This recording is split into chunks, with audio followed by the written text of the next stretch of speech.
Headlines presented by विश्व का सर्वश्रेष्ठ पतंजलि च्यवनप्राश है। यह दिव्य है, अमूल्य है। जम्मू में हुई आरएसएस और बीजेपी की अहम बैठक। 5 घंटे चली बैठक में कई वरिष्ठ नेता हुए शामिल। कई अहम मुद्दों समेत लोकसभा चुनाव को लेकर हुआ मंथन। शुक्रवार को अब पार्टी मुख्यालय में होगी बीजेपी कोर ग्रुप की बैठक। आरएसएस के साथ बैठक में शामिल होने वाले बीजेपी नेता बैठक में शामिल होंगे। केंद्रीय मंत्री डॉक्टर जितेंद्र सिंह भी रहेंगे मौजूद। हिमाचल में कर्ज को लेकर बीजेपी प्रदेश अध्यक्ष राजीव बिंदल ने सुखू सरकार पर बोला हमला। कहा केंद्र से उधार लेकर हिमाचल की जनता को गुमराह कर रही है कांग्रेस सरकार। जम्मू कश्मीर में सरकार सीआरपीसी 144 के तहत लाएगी नया कानून। सोशल मीडिया या किसी पब्लिक प्लेटफॉर्म पर धार्मिक भावनाओं को ठेस पहुंचाने की कोशिश करना होगा कानूनी अपराध। जम्मू कश्मीर के पुलिस महानिदेशक आर स्वैन का बयान। केंद्रीय जांच एजेंसी प्रवर्तन निदेशालय की जम्मू कश्मीर में बड़ी कार्रवाई। तकरीबन 6 लोकेशन पर चला सर्च ऑपरेशन। 250 करोड़ के जम्मू कश्मीर बैंक लोन घोटाले से जुड़ा हुआ है पूरा मामला। बडगाम के दूधपत्री, कुपवाड़ा, किश्तवाड़ और सोनमर्ग में हुई ताजा बर्फबारी। दूर दूर तक नजर आ रही है बर्फ की सफेद चादर। हेडलाइंस प्रेजेंटेड बाय विश्व का सर्वश्रेष्ठ पतंजलि च्यवनप्राश है। यह दिव्य है, अमूल्य है।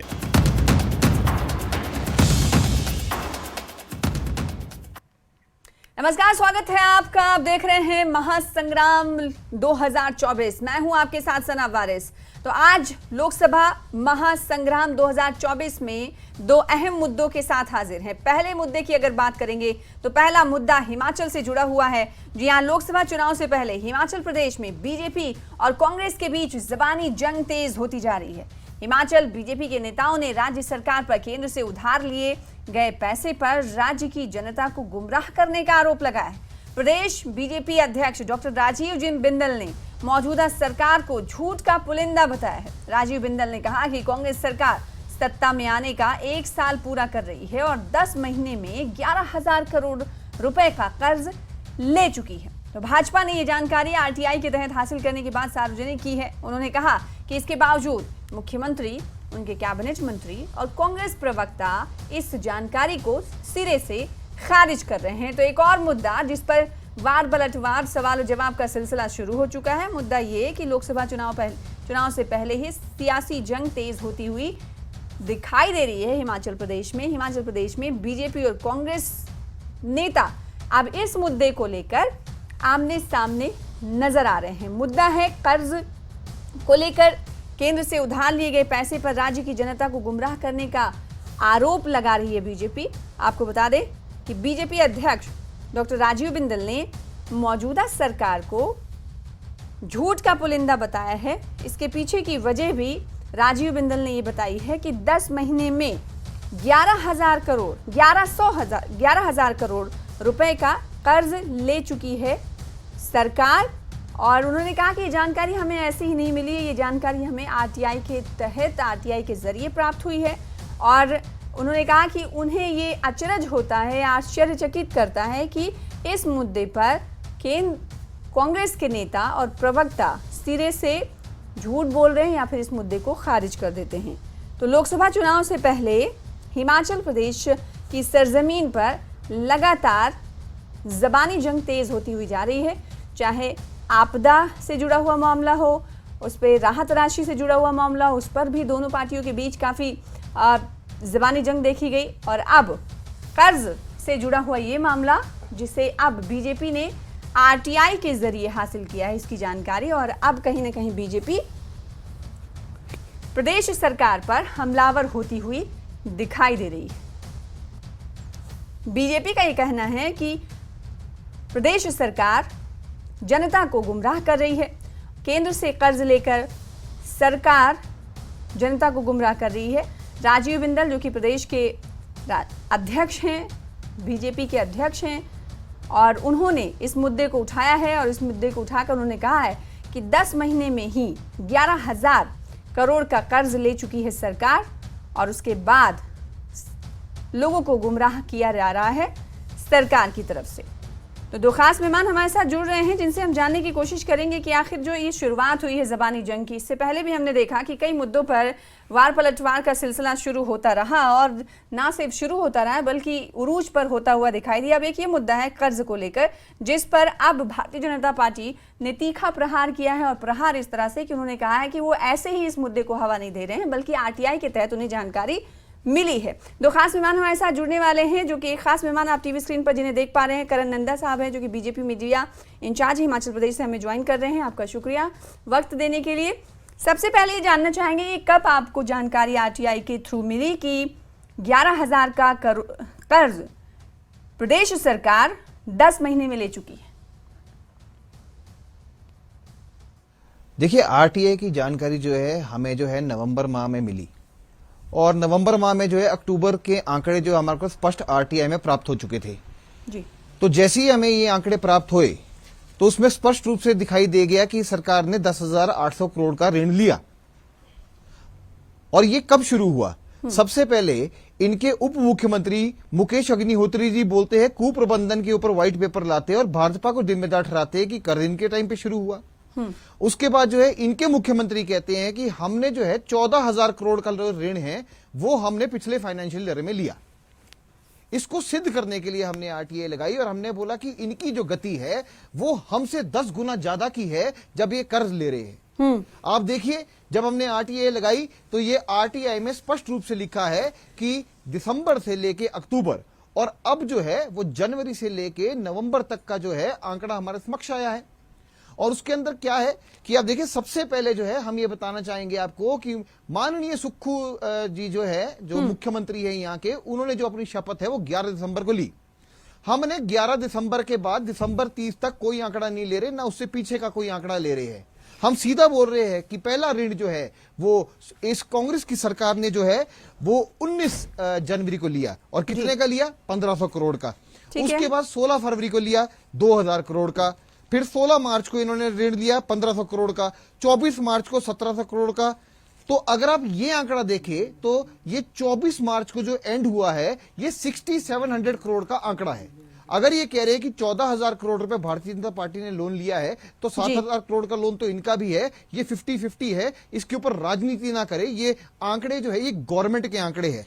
और उसके बाद आगे चलते हैं तो उसके बाद 1 जून को जो है लोन मिलता है, क्योंकि उसके बाद एक कैग रिपोर्ट बीच में आती है और कैग रिपोर्ट के बाद ही लोन मिलता है। उसमें 1 जून में 2023 को इन्होंने 800 करोड़ का लोन लिया। 12 अक्टूबर को जो इन्होंने 1,000 करोड़ का, 19 नवंबर को इन्होंने 800 करोड़ का।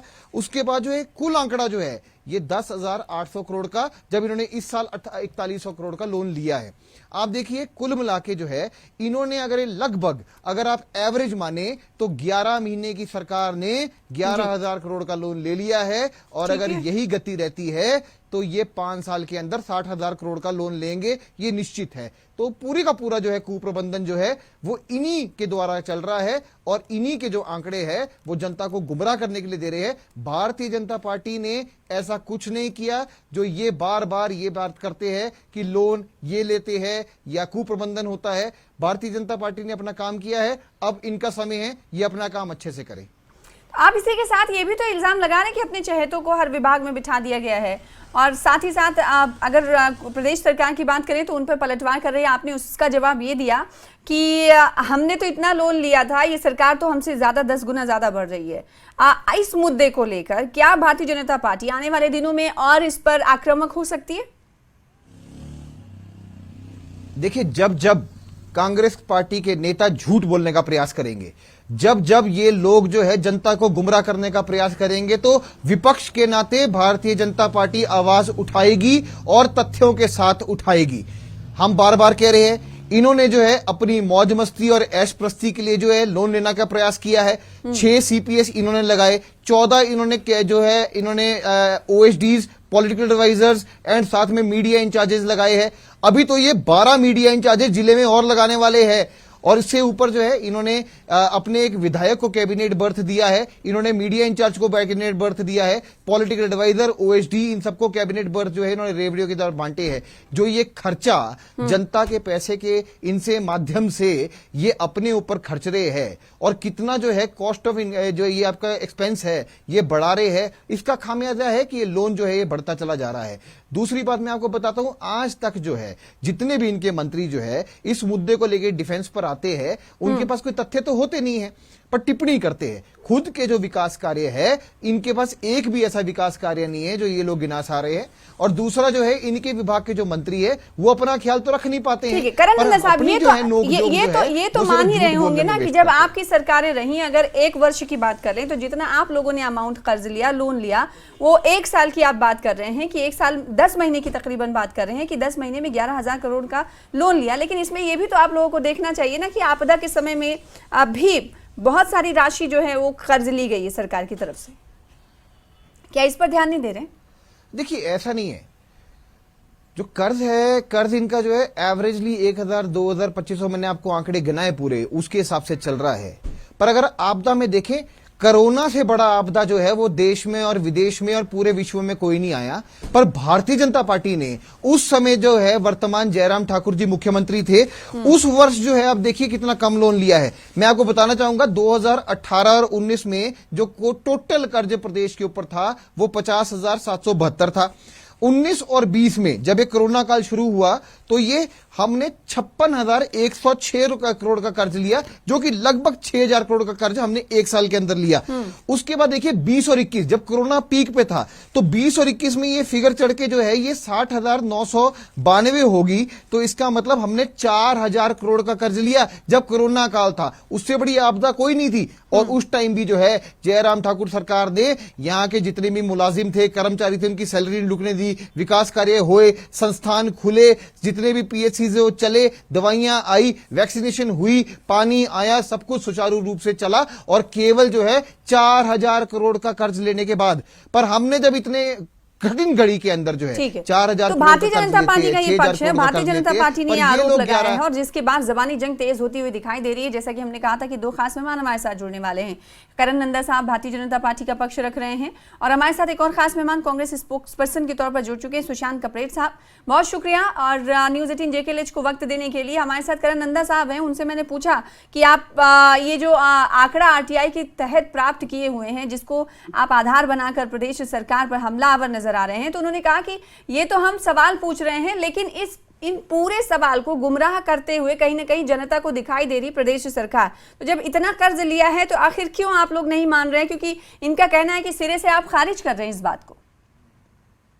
देखिए मैम, आपके चैनल के माध्यम से एक चीज स्पष्ट शब्दों में कहना चाहेंगे कि जिस प्रकार से डबल इंजन की सरकार 1 साल पहले तक हिमाचल प्रदेश में थी, वो चाहे केंद्र में भाजपा की सरकार रही हो या प्रदेश में जयराम ठाकुर जी की भाजपा सरकार रही हो, एक चीज बड़ी क्लियर थी कि फाइनेंशियल मैनेजमेंट जो था वो दिल्ली से बहुत अच्छा था, पैसा मिलता था, सब कुछ चलता था।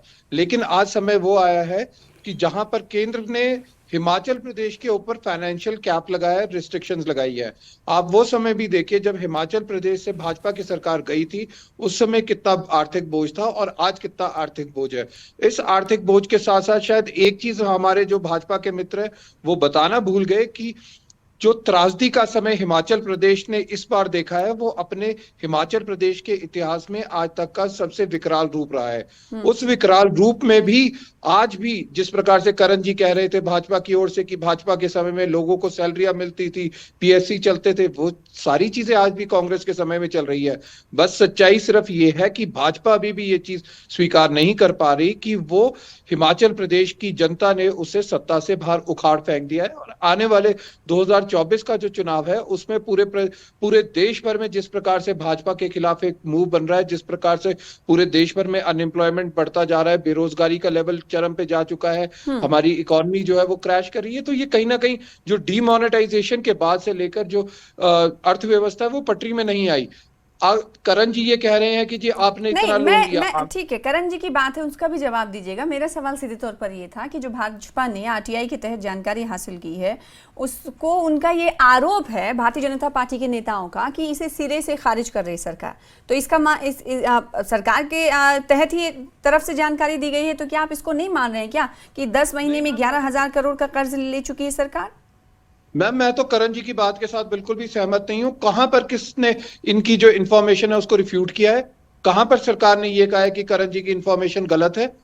अगर वो दिया है, अगर आरटीआई, जिस आरटीआई की बात कर रहे हैं वो आरटीआई कांग्रेस सरकार की देन रही है। करण जी, आज अगर आप ये इंफॉर्मेशन आगे लेकर चल रहे हैं तो आपको कांग्रेस की सरकारों का आभार व्यक्त करना चाहिए, और हम इस चीज से नहीं मुकर रहे हैं। अगर लोन लिया है तो कांग्रेस ने लिया है, अगर लोन लिया है तो करण साहब, भाजपा के नेताओं की तरफ से डंके की चोट पर ये क्यों कहा जा रहा है और कैसे कहा जा रहा है, किस बुनियाद पर कि ये सिरे से खारिज कर रही है सरकार इतना लोन लेने के बावजूद, और जनता के सामने कुछ और बयानबाजी चल रही है? हमने देखिए, पहली बात, आरटीआई जो है वो एक्ट है, और उसके अंदर जो है आरटीआई के जितने भी ऑफिसर्स है, पब्लिक इंफॉर्मेशन ऑफिसर्स होते हैं, उनका जो है ये प्रॉपर एक दायित्व बनता है कि वो आरटीआई दें, और अगर नहीं होता तो फर्स्ट अपील और सेकंड अपील होती है। तो ठीक है, फिर भी हम उसके बाद कांग्रेस का धन्यवाद करते हैं, क्योंकि ठीक है इन्होंने हमें इंफॉर्मेशन दी है। दूसरी बात, हमने ये नहीं बोला कि सिरे से खारिज कर रहे हैं, they are manipulating the facts. ये कह रहे हैं कि इस फाइनेंशियल ईयर का जो है पूरा का पूरा कर्जा जो है भारतीय जनता पार्टी की सरकार के ऊपर डाल रहे हैं। और इससे पहले जब मुख्यमंत्री जी ने जो है वो सचिवालय में अपना भाषण दिया, वो कह रहे हैं कि दस्तावेज लाइए। अब तो हमने दस्तावेज भी दे दिए। कुल मिला के 9 नोटिफिकेशन जो है वो हमने जो है मीडिया के माध्यम से जनता तक पहुंचाने का प्रयास किया है, और 9 बार जो है इन्होंने लोन लिया है। उसकी टोटल जो है हमारी ये नोटिफिकेशन है ये आप तक पहुंची है। दूसरी बात ये कह रहे हैं कि केंद्र से जो फंड्स नहीं आते और केंद्र से इस प्रकार की सहायता नहीं होती।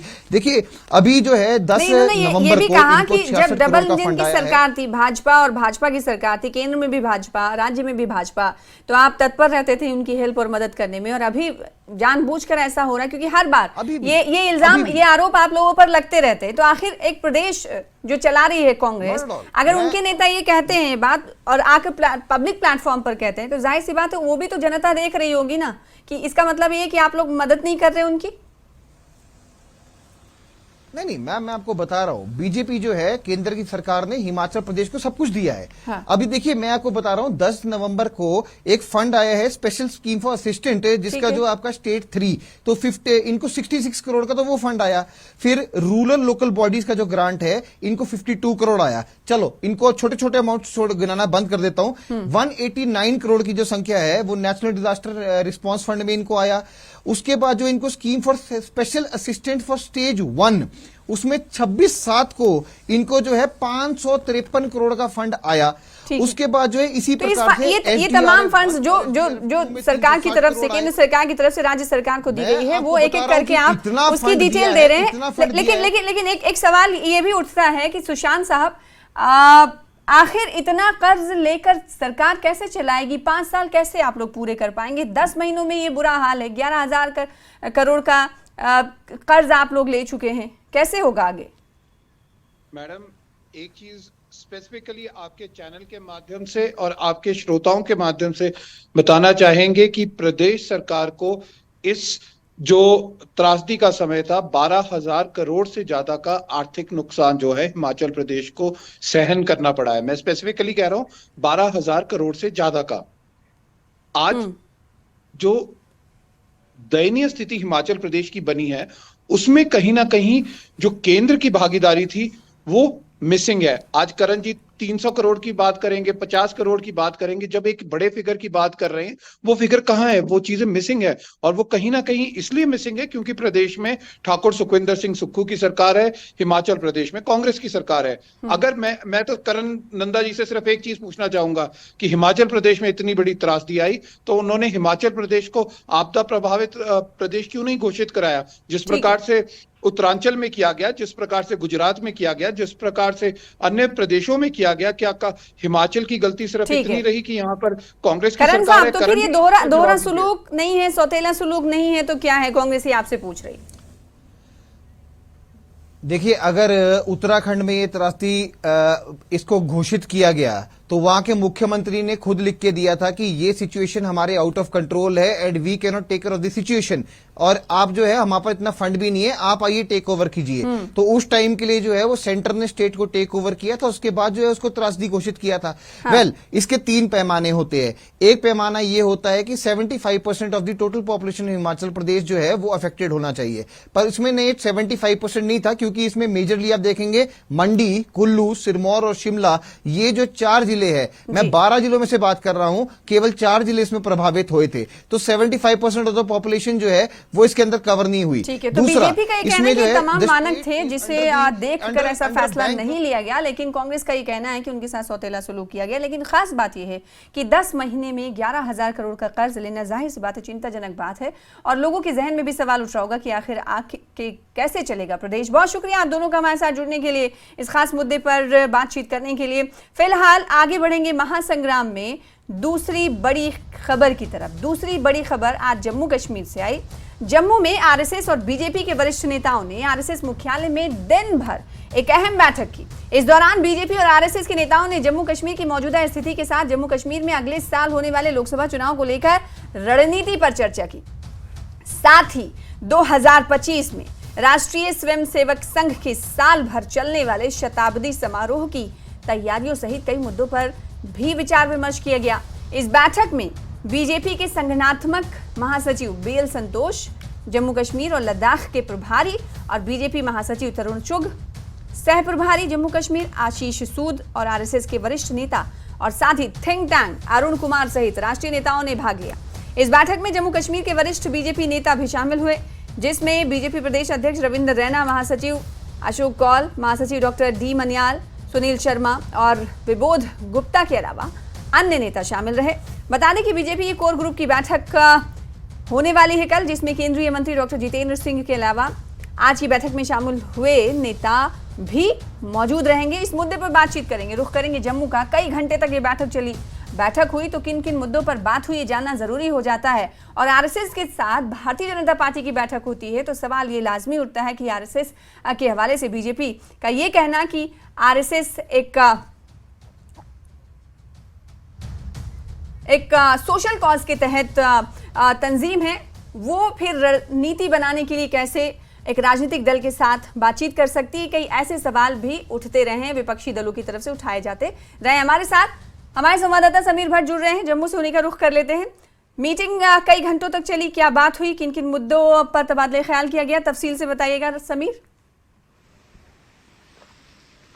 देखिए सना, अगर हम आज की पहला दिन था आज मीटिंग का, और लगातार सुबह से ही दिन भर माथापच्ची चलती रही आरएसएस और बीजेपी के जो टॉप लीडरशिप है। अगर हम बीजेपी की बात करें तो सेंटर से भी कई लीडर हैं जिनका नाम आपने खुद लिया, स्टेट से भी थे। आरएसएस की थिंक टैंक अरुण कुमार, यहाँ का शीर्ष आरएसएस नेतृगण जो है लगातार दिन भर चर्चाएं रही। पहले तो 5.5 घंटे जो है उसमें बहुत सारे बीजेपी के लीडरान जो जम्मू कश्मीर से वो इसमें शामिल हुए, लेकिन फिर जो दूसरी राउंड की मीटिंग हुई लंच के बाद उसमें कई गुने चुने शीर्ष नेता ही बीजेपी की जिनको हम कोर ग्रुप में मानते हैं कि वो हैं, वो उनके साथ मीटिंग हुई, लगातार चर्चाएं हुई और कल भी ये चर्चाओं का दौर चलता रहेगा। कल पहले कोर ग्रुप की मीटिंग है बीजेपी की, उसके बाद फिर आरएसएस के नेताओं के साथ उनकी बैठक होगी। तो एजेंडा साफ है, एजेंडा 2024 का है, एजेंडा 2024 के लोकसभा इलेक्शन है, लेकिन उसके साथ साथ एजेंडा आगे की चुनौतियां हैं। आगे फिर असेंबली इलेक्शन, विधानसभा के पोल्स हैं, म्यूनिसिपल पोल्स, पंचायत पोल्स भी करवाने हैं, तो सभी पोल्स अभी पेंडिंग है। पहले लोकसभा पोल्स होंगे, उसके लिए क्या रणनीति बनेगी, क्या एजेंडा लेकर पार्टी आगे जाए। मोदी सरकार ने जो काम किया है पिछले 10 साल में, उनको घर घर तक पहुंचाना, लोगों को ये समझाना कि जो एनडीए सरकार है उसने आपके लिए काम किया। और धारा 370 हटने के बाद जो यहाँ पे वेलफेयर स्कीम्स आई हैं, जो वेलफेयर इनिशिएटिव्स लिए गए हैं सरकार की तरफ से, उन चीज़ों को बीजेपी किस तरह से डोर टू डोर पहुंचाएगी और किस तरह से आरएसएस की जो फ्रंटल ऑर्गेनाइजेशंस हैं, क्योंकि आरएसएस की जो ऑर्गेनाइजेशंस हैं वो गांव देहात में है, हर एक सेक्शन में है, हर एक कम्युनिटी में, चाहे वो किसानों के लिए है, ट्रेडर्स के लिए है, वुमेन वेलफेयर के लिए है, चाइल्ड लेबर के, चाइल्ड प्रोटेक्शन के लिए है, इसी तरह से स्टूडेंट विंग है, उनकी एबीवीपी, इसी तरह से वीएचपी हो, बजरंग दल हो, बाकी जितनी भी ऑर्गेनाइजेशंस हैं, वो सभी ऑर्गेनाइजेशन किस तरह से बीजेपी को मदद कर सकती हैं उनके जो लोकसभा मिशन है 2024 का मिशन, उसको अकम्प्लिश करने के लिए। और सबसे बड़ी कोशिश आरएसएस और बीजेपी की ये है कि किसी तरह से इस बार वादी कश्मीर वैली से एक सीट निकाली जाए, क्योंकि अगर वो सीट वहां से निकल जाती है